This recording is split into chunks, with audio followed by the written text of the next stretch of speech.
would also like to say something. So after Steve is done, we'll see about others having final words of thanks. So on behalf of the organizing team, Steve Freeman.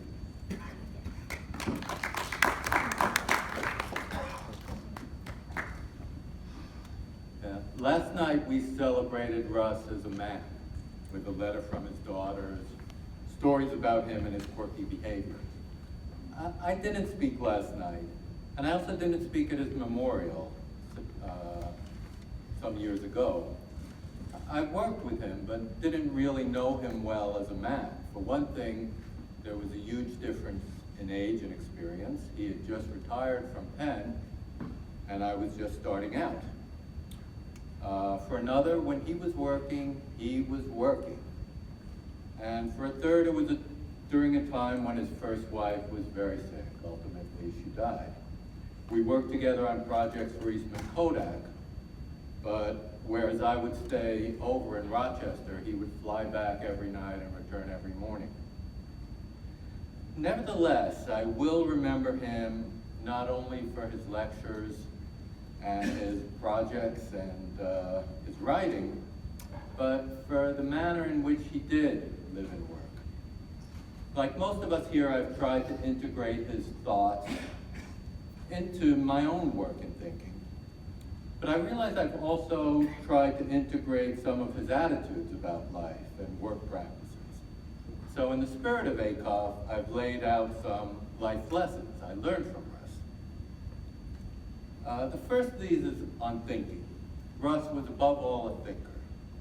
Everyone else in the world might accept something as true or self-evident, but if it didn't hold up to logic or evidence, he would reject it. One example, the new buzzword in management at the time, and still a standard tenet, was benchmarking. Russ pointed out that really every system is quite different, and that works well in one could well be anathema in another. He effectively made this point with the thought exercise of what do you get when you put together a car with the very best carburetor, the best radiator, the best wheels, the best axles, and so on. You get a car that doesn't run. It isn't even a car. Which leads to the next idea, that Russ would really know how to make a point. In some ways, Russ's work survives much better than those of other gurus. He wrote extensively. We have many of his lectures on tape. Though he used the word interactive all the time, even naming the company Interact, there was little interactive about the classes. Nevertheless, the lectures still are a joy. And they were because he had points to make, he was a thinker, and he was relentless about clarifying those ideas and focusing the thoughts. He used all the tools he could. He used jokes, phrasing, stories. We told some jokes last night, but I think his best jokes were the ones where he was really making a point. For example, planning and the need for it. In a pre-conference paper I distributed, I mentioned a joke about a Russian American and a Mexican marooned on a desert island. Someone asked about it. This was back in 1986. Reagan was president. The Cold War was full on. And so we have this situation. An American, a Russian, a Mexican are marooned on a desert island. They find a bottle with a genie in it. The genie gives them 3 wishes. So effectively they say, well, we each get 1 wish, right? Fair enough. The American goes first. And he says, well, obviously I miss my life. I love my life back home. I want to go back to my family, my work. So be it. The genie says, your wish is granted. He's back. The Russian's next, and he says, well, you know, we have lots of problems back home, but nevertheless, I love my family. What I do is important. Please send me home. So be it. And the Mexican thinks for a little while. And he ponders the situation. He says, you know, I really miss those two guys. I wish they were back here. Okay, so he makes his point. He also did it by turning a phrase. You know, maybe that's the best way to make a point. Now, even more important than then, where people, you know, you basically have to get your idea across in 140 characters. One of the most famous, it's far better to do the right thing wrong than the wrong thing right. But these phrases don't just happen. Ackoff worked hard on these. He told me the origin of another phrase he was famous for. The phrase being, managers don't solve problems, they manage messes. We had one manager in Rochester who he did not like. He was quite disappointed with him. And he told me that actually his original idea was, managers don't solve problems, they make messes. So he managed to massage that one into something more acceptable. He told stories. You all mentioned here his effectiveness as a storyteller. And, you know, there's Ackoff's fables, et cetera, et cetera. But why stories? Why are they so important?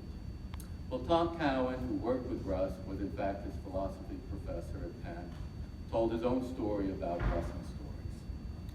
Cowan worked hard to try to make a point about something himself, right? He wrote this article, and he was pretty happy with the article. Thought it was pretty effective, but there was one problem, and he goes to Russ to talk about it. The only problem is it didn't really happen this way.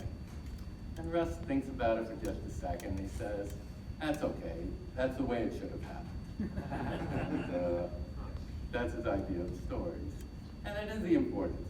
Nevertheless, I mean, that's not to say he was dishonest. He was among the most honest people I've ever known.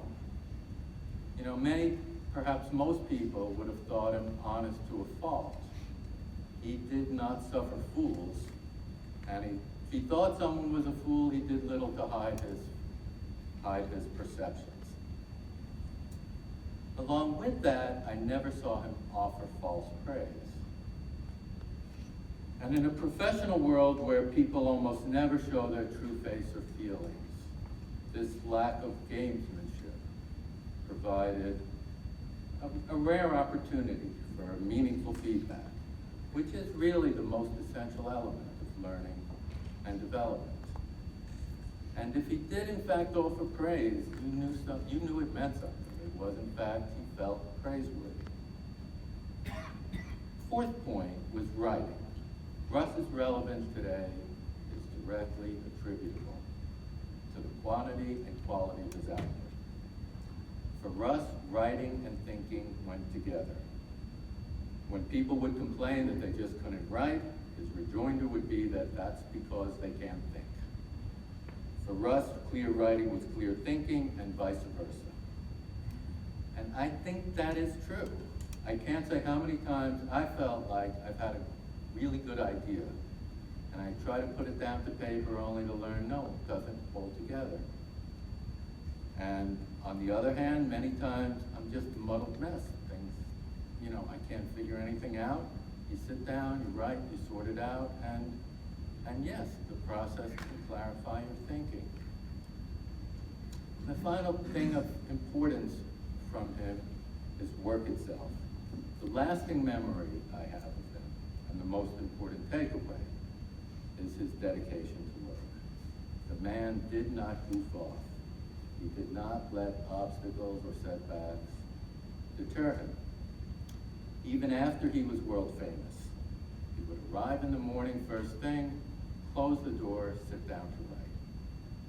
When he was long retired, working on his own in a small office on the main line, well into his 80s, he'd arrive in his office, sit down, and begin to write. So, my takeaway from how Russ managed to achieve what he achieved: number one, think. What others think, be damned. Number two, make a point. Everything else is not so important. 3, be honest. Consequences be damned. 4, write. Discomfort be damned. 5, work. Comfort So that's what I take away from Russ's life, and perhaps the lessons for which we can best maintain his legacy. Thanks.